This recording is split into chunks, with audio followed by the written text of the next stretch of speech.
Donald Trump has lived inside wealth his entire life: private jets, gold towers, presidential power. But there was one thing he wasn't prepared for: the scale of Elon Musk's private world. Not the companies, not the money. The family empire built quietly behind the scenes. Hidden estates, restricted compounds, properties designed less like homes and more like long-term infrastructure for a dynasty that plans decades ahead.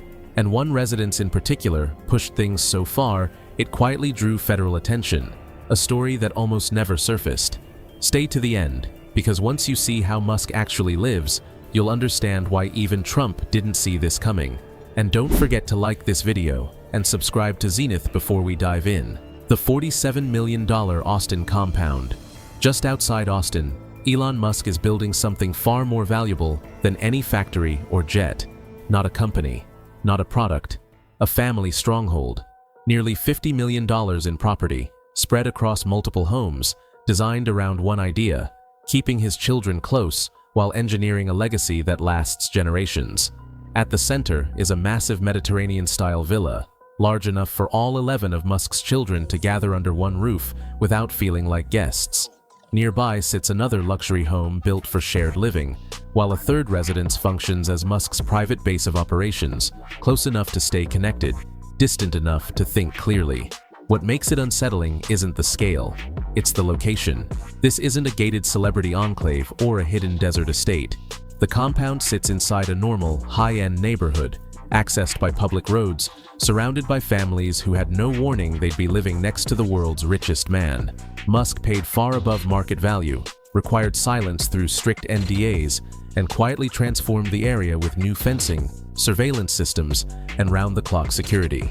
But this isn't about luxury. Insiders say the real goal is ideological. Musk believes humanity's future depends on growth, not decline, and this compound is designed like a prototype: solar power, self-sustaining systems, and layouts built to reinforce family unity. Less mansion, more blueprint. So here's the real question: is this just a home, or the foundation of a dynasty meant to outlive its creator? Westlake Hills Fortress. Long before anyone called it a mansion, locals started calling it a problem. Tucked into the hills of Westlake, one of Austin's quietest neighborhoods, suddenly changed the moment Elon Musk bought a $6 million property there. On paper, it was a modern estate, just under 7,000 square feet, glass walls, stone floors, 6 bedrooms, and enough land for privacy without isolation. It was designed for calm. That calm didn't last. Within weeks, the neighborhood noticed signs that didn't fit: late-night construction, unmarked vehicles, new infrastructure buried beneath driveways. Entry systems usually reserved for embassies replaced standard gates. What looked like a luxury home began behaving like something else entirely. Then, the fence went up. 16 feet tall, nearly triple the legal limit, it rose behind neighboring homes almost overnight.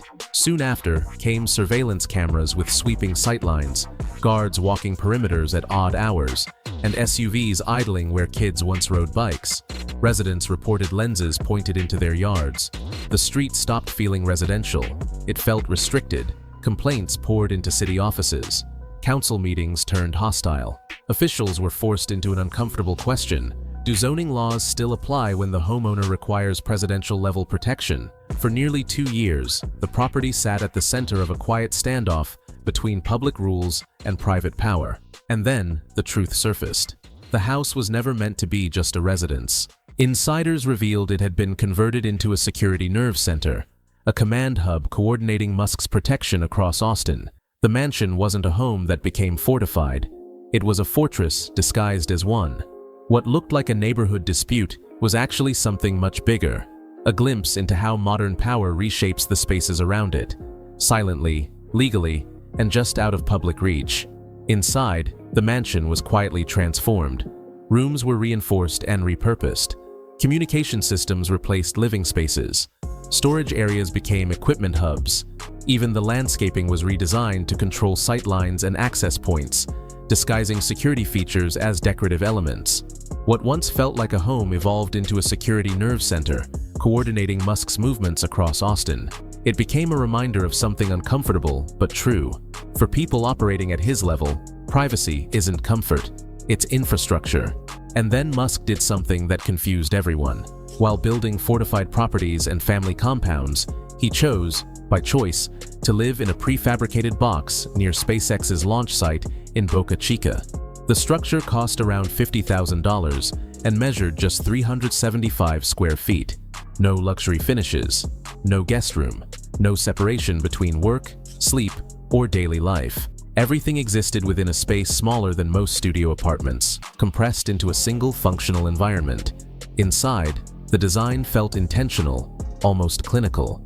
Modular storage, fold-away furniture, full-sized appliances packed into tight geometry. The interior resembled a spacecraft cabin more than a home. A single couch, a small table, a bed just steps from the kitchen. The only personal items were a katana and a Falcon 9 model. When Musk's mother visits, she sleeps in the garage. There is nowhere else. To outsiders, it looked like austerity, performance, or contradiction. But insiders revealed the real reason. The boxable home wasn't a lifestyle choice. It was a test unit. Built from steel, insulated concrete, and reinforced materials, the structure was designed to survive extreme heat, transport stress, and hostile environments. It could be folded, shipped, and deployed almost anywhere, not just on Earth, but eventually somewhere else. While other billionaires build monuments to wealth, Musk reduced his world to a box, not to live smaller, but to prototype the future. Palaces signal power, prototypes signal intent. And in Musk's case, intent matters more than comfort. Hillsborough Estate. High above Silicon Valley, tucked into the fog-covered hills of Hillsborough, sat one of Elon Musk's most unexpected properties, a mansion that felt more like European aristocracy than American tech wealth. Valued at around $30 million, the estate wasn't built to impress modern billionaires. It was built to outlast generations.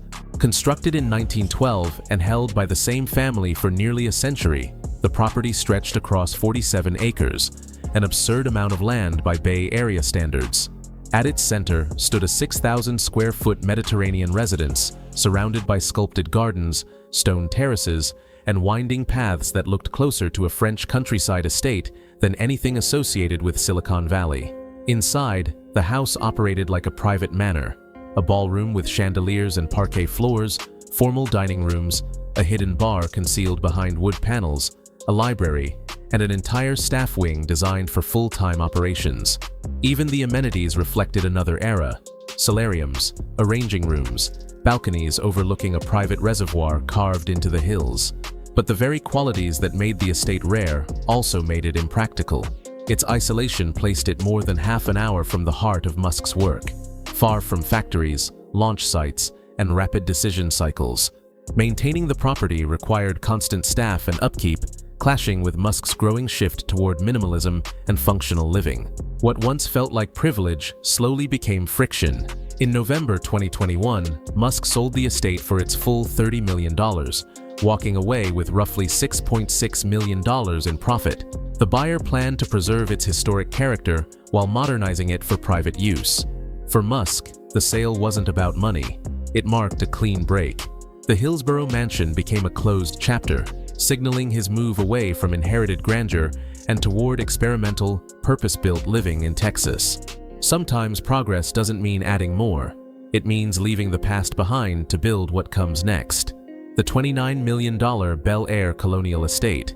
Hidden in the hills of Bel Air, Elon Musk once operated from a property that functioned less like a mansion and more like a nerve center. Valued at roughly $29 million, this estate became a quiet headquarters during the years when Tesla and SpaceX were transforming from risky bets into global powers. The house itself was massive, over 20,000 square feet, styled in French country architecture, with iron balconies, stone detailing, and a long private drive that shielded it from the street. Inside, the scale felt deliberate rather than indulgent. A two-story library designed for long strategy sessions, expansive gathering rooms used to host engineers and investors, and infrastructure that supported constant movement and decision-making. It was a residence built to accommodate momentum. But California came with friction. Long commutes between Los Angeles, Hawthorne, and Silicon Valley drained time. Regulatory pressure slowed production. Taxes rose. And the estate itself demanded continuous upkeep. Staff, systems, and maintenance that added complexity to a life already operating at maximum velocity. What once provided privacy began to impose drag. The shift came quietly. As Musk redirected his companies toward Texas, he began shedding nearly all of his California real estate. The Bel Air estate was sold to international tech billionaire William Ding, closing one of Musk's most important chapters on the West Coast. For the buyer, the property represented craftsmanship and seclusion. For Musk, it was a strategic exit. That sale marked a turning point. Bel Air wasn't abandoned out of necessity, but out of alignment. Musk chose speed over permanence, flexibility over prestige. The mansion became what many of his homes eventually become, not a destination, but a waypoint on the path forward. In the closing chapter of his California life, Elon Musk didn't sell his homes the way most billionaires do. He exited all at once. 4 Bel Air properties were bundled into a single deal worth $84 million. An unconventional move that signaled he was done with the state, not just downsizing within it. The centerpiece was a massive 20,000+ square foot French-style estate built for scale. Stone terraces, iron balconies, and interior spaces large enough to function as private boardrooms. Surrounding it were 3 radically different properties: a partially finished modern mansion framed in steel, a modest ranch-style home with open lawns, and a neoclassical colonial defined by symmetry and marble finishes. Together, they formed a rare cluster of land and architecture almost impossible to assemble in Bel Air. The timing made the move even more unusual. Musk sold during a period of global uncertainty when luxury buyers were pulling back and high-end listings across Los Angeles were sitting stagnant. Under normal conditions, unloading 4 estates of this size would take months. Instead, one buyer stepped in. Developer R.D. Tavangarian saw what others missed: the chance to consolidate parcels and reshape the land into a single ultra-luxury compound. The deal closed quickly, stunning local agents. For Musk, it wasn't just a real estate transaction, it was a clean break. The sale freed capital, attention, and momentum as he shifted operations to Texas. Bel Air became a closed chapter, not a loss, but a release. He didn't leave California as a homeowner. He left as a builder moving on to his next system. Among Elon Musk's real estate moves, one property stands apart, not because of scale or strategy, but because it broke every pattern he usually follows. It was a relatively modest $7 million ranch home in Bel Air, once owned by Gene Wilder. And unlike Musk's other properties, this one wasn't treated like an asset.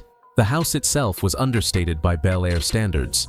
Roughly 2,800 square feet, warm and low profile, with wide windows, soft architecture, and a sense of familiarity that felt almost out of place among the surrounding megamansions. 5 bedrooms, a small guest cottage, and a shaded pool gave it the feeling of a lived-in home rather than a showcase. It carried the residue of Wilder's personality, playful, creative, and quietly eccentric in ways no modern renovation could reproduce. Musk reportedly recognized that immediately. This wasn't something you could rebuild or upscale without destroying what made it valuable. And that realization created the tension. Owning the home meant deciding whether to preserve it or erase it, like so many historic properties in Los Angeles. For Musk, the choice was unusually clear. He made it a condition that the house could never be torn down or radically altered. Any future owner would have to protect its character. For a billionaire known for optimization, it was a rare, hard line drawn around sentiment. Then came the unexpected shift. Instead of turning the home into a guest residence or executive retreat, Musk repurposed it entirely. The house became a small private school for his children and a select group of SpaceX employees' kids. Rooms once used for writing and rehearsing were converted into classrooms. The guest house became a creative workspace. The outdoor areas turned into learning zones where technology and imagination mixed freely. In the end, the property became something else altogether, a bridge between eras, a place where classic Hollywood creativity quietly intersected with Musk's future-driven world. It was a rare admission from a man focused on what's next, that some spaces don't need reinvention, they just need to be protected. Project 42. Project 42 was never meant to be a normal home. When early details leaked from Austin, even seasoned insiders struggled to describe it. The plan was radical, a private residence built almost entirely from smart glass, capable of switching from transparent to opaque in seconds. Angular, metallic, and sharp-edged, the design borrowed heavily from the Cybertruck's aesthetic. It looked less like real estate and more like a classified facility. Inside, the concept pushed even further. Multi-level interiors, floating staircases, gallery corridors, and panoramic rooms where walls doubled as digital interfaces. Environmental systems were designed to respond automatically to biometric data, light, temperature, and security adjusting without switches. Some layouts even hinted at neural-style controls. It wasn't designed to feel human. It was designed to feel engineered. The problem wasn't imagination, it was scrutiny. Procurement records flagged millions spent on specialized architectural glass tied to a project no one could clearly explain. Questions followed. Regulators looked closer. Tesla's board worried less about legality and more about perception, how a glass palace might look to shareholders during a period of intense public pressure. What was meant to be visionary began to feel risky. So Musk shut it down. Quietly. No announcements. No defense. The project was shelved, materials stored, designs locked away. Attention shifted back to the Austin family compound. Practical, defensible, and far less controversial. Project 42 vanished almost as fast as it appeared. What remains is the idea, a house built like a spacecraft, a private environment designed with the same logic as rockets and factories. Project 42 wasn't cancelled because it was impossible. It was abandoned because the world wasn't ready to watch it exist. Elon Musk's real estate moves aren't about comfort or flexing wealth. They're about control, continuity, and long-term vision. Every property tells the same story. Family first, privacy engineered, and infrastructure built for a future most people can't see yet. What shocked Donald Trump wasn't the price tags, it was the intent behind them. But this is only the surface layer. There's still one property tied to Musk that was never meant to be public, never listed, and never discussed openly. And once you see it, the way you understand his power changes completely. If you found this breakdown valuable, like the video, subscribe to Zenith, and turn on notifications. Part 2 exposes what stayed hidden, and why it matters more than all the mansions combined.